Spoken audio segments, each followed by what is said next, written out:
ia mazava ho azy fa ny solombavam-bahoaka tompoko dia manana zay araka ny lalàna unité parlementaire zay ary tsy azo isotona aminy raha ohatra ka tsy misy fanapahan-kevitra avy amin'ny birao maharitra zany. Hatreto zany azoko ambara amin'ny vahoaka malagasy fa mbola tsy mandray taratasy avy amin'ny misy fitsarana izahay atao amin'ny anteverim-pirenena dia mazava ho azy mbola tsisy fitsarana azo atao an'ny ndonato honorable Raoldina zany mandraka ilay fahatarana inona marina ny zavatra miseho anatin'izay zavatra fa tsy mety misy taratasy mazava tsara avy amin'ny fitsarana manazava an'ireo dia mivory amin'izay izahay birao maharitra mandinika an'izay dia mivoatery an'izay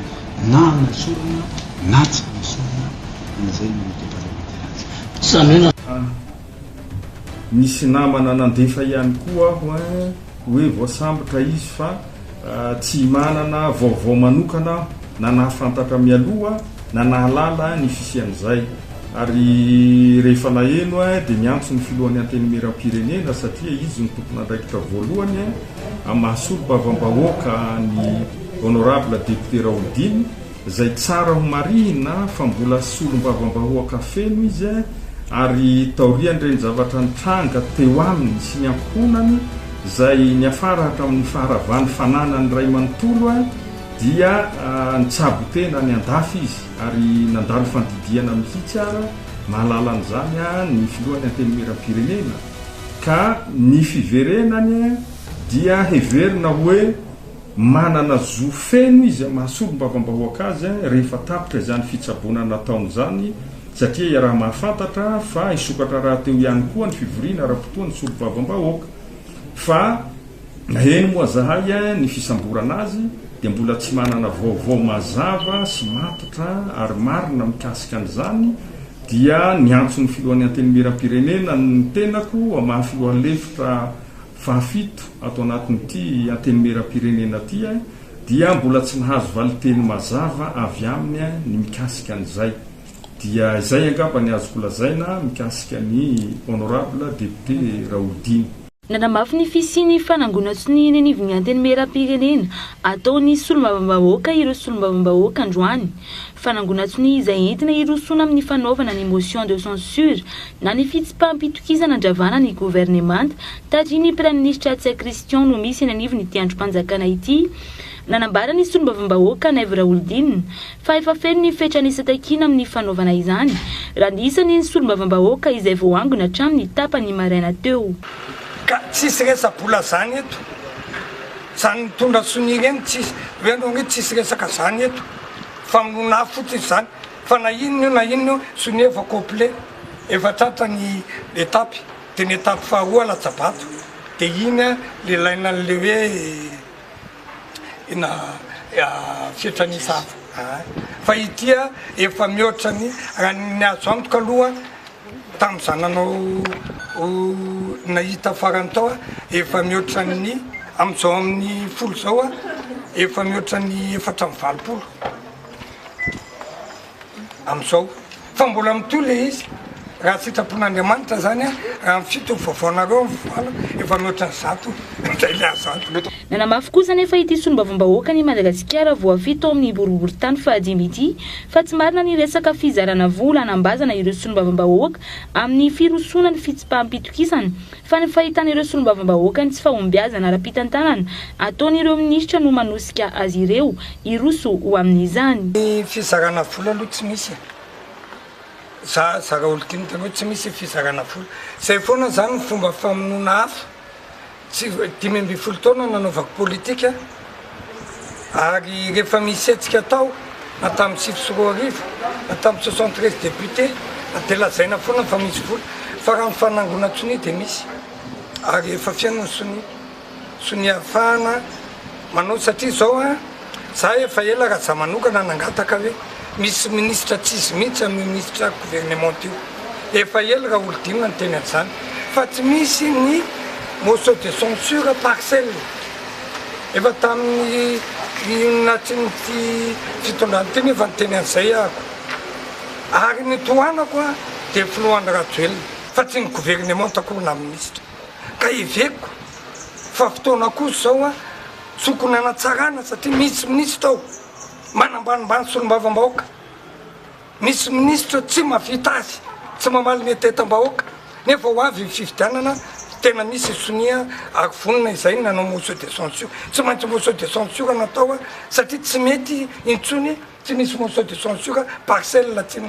nampiakapeo androany ny solombavam-bahoaka Naivo Raholdina manoloana ny olana misy amin'ny orinasa Jirama ny fatapahan-jiro isan'andro sy ny rano nambarany fa io olany orinasa Jirama io no manimba endrika ny fanjakana ary izany no mahatonga ny vato ratsy azon'ireo kandida solombavam-bahoaka natolotra ny fitondrana tamin'ny fifidianana solombavam-bahoaka faranteo raha ny nambarany hatrany ka zay ny antony ny tsokanareo mpanao kasety ny resaka Jirama fa manimba ny fitondram-panjakana io manimba ny mpanao politika rehetra io Raholdina ngano nanapaka ny tsiro Raholdina ngano nanapaka angano Raholdina ngano no tsy tandrana teo mifandripalemana fa izay no tsarain'olona hoe nareo dia miaro bêtement fitondram-panjakana nefa izay a efa misy mety ataon'ny fitondram-panjakana dia miteraka izahay efa misy tsy mety dia mijoro izay na hiasotry n'inona ary izay député dia ho tsarain'olona amin'ny asany Jirama azakaky itsika raha tsy voka-pifidianana tamin'ny fifidianana député teto Antananarivo fa nalany ana député ane dia iza Raholdina iza mpanao asa soa iza mpiaro vahoaka fa anisany nanafotoana ny olona ary nanoka ny olona ny fidim-panohatra dia ity Jirama ty aizako manao fampelezan-kevitra ianao tapaka angano tsy mandeha ngano bidon 1 kilometre ianao manao fampelezan-kevitra olona mandoko pone mitomany